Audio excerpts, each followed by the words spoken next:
اعوذ باللہ من الشیطان الرجیم بسم اللہ الرحمن الرحیم اللہم صلی علی محمد وبارک وسلم۔ تو پیارے دوستو، جیسا کہ آپ تمام دوستوں کے علم میں ہے کہ ماہ ربیع الاول کا مہینہ بس چند ہی دنوں بعد ہمارے درمیان میں تشریف فرمائے، اور یہ عاشقان رسول صلی اللہ علیہ وآلہ وسلم کے لیے بہت ہی خوشی کا مقام ہے۔ اس مہینے کی کافی زیادہ لوگوں نے تیاری کر رکھی ہے پہلے سے، تو اسی کی مناسبت سے میں نے یہ سوچا کیوں نہ ایک بہت ہی مجرب عمل جو ربیع الاول کی پہلی تاریخ کو کیا جائے۔ جو شخص یہ عمل کرے گا پورا سال انشاءاللہ عز و جل اس کے لیے رزق کی کشادگی ہو جائے گی۔ تو عمل بتانے سے پہلے میں یہ بتانا چاہوں گا کہ ربیع کسے کہتے ہیں، اور اول تو سب کو پتہ ہے کہ پہلا ربیع کہتے ہیں بہار، اور اول کہتے ہیں پہلا۔ اس کا مطلب اگر سلیس اردو میں دیکھیں تو یہ ہے بہار کی پہلی تاریخ یا پہلی بہار، اس کو آپ کہہ سکتے ہیں۔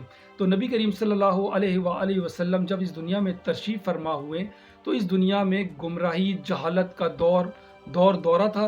تو نبی کریم صلی اللہ علیہ وآلہ وسلم کی وجہ کر اللہ پاک نے ظلمت اور تاریخ کا دور ختم فرمایا، اور اسی مناسبت سے اس مہینے کو ربیع الاول کہا جاتا ہے۔ تو پیارے دوستو، آپ سے گزارش ہے کہ اس مہینے کی پہلی تاریخ کو لازمی یہ کر لیں۔ اس عمل سے آپ کے پورے مہینے پورے سال کی رزق میں کمی نہیں ہوگی۔ عمل کچھ یوں ہے کہ اول آخر آپ نے 1 مرتبہ، 3 مرتبہ، 7 مرتبہ، 11 مرتبہ، یعنی طاق عدد میں جتنے زیادہ درود شریف آپ پڑھ سکیں، اور کوشش کریں کہ درود ابراہیمی پڑھیں، اور درمیان میں آپ نے 111 مرتبہ آپ نے یہ وظائف کرنا ہے۔ اور 111 اس لیے کہ 1 + 1 = 2، ایک پہلے یعنی 12، یہ عدد اس لیے بنتے ہیں، اس لیے 111 مرتبہ آپ نے پڑھنا ہے۔ عمل یہ ہے، وظیفہ یہ ہے، اللہ یبسط الرزق لمن یشاء من عبادہ ویقدر لہ ان اللہ بکل شیء علیم۔ اللہ یبسط الرزق لمن یشاء من عبادہ ویقدر لہ ان اللہ بکل شیء علیم۔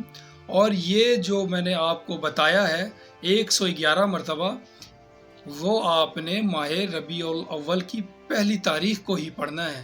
اس کے علاوہ یہ آپ رزق کی کشادگی کے لیے 11 مرتبہ روزانہ فجر کے وقت بھی پڑھ سکتے ہیں۔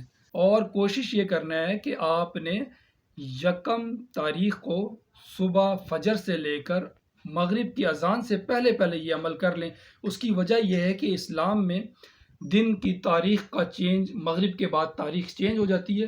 تو آپ سے گزارش ہے کہ 1 تاریخ یعنی فجر سے لے کر مغرب سے پہلے کسی ٹائم پہ بھی یہ پڑھ لیں، اور دعاؤں میں یاد رکھیں، اور کوشش کریں کہ اس ویڈیو کو زیادہ سے زیادہ اپنے دوستوں احباب کو شیئر کریں تاکہ ان کا بھی فائدہ ہو جائے۔ اپنے دوست کو اجازت دیں، انشاءاللہ عز و جل پھر نئی ویڈیو میں دوبارہ آپ کی خدمت میں حاضر ہوں گے۔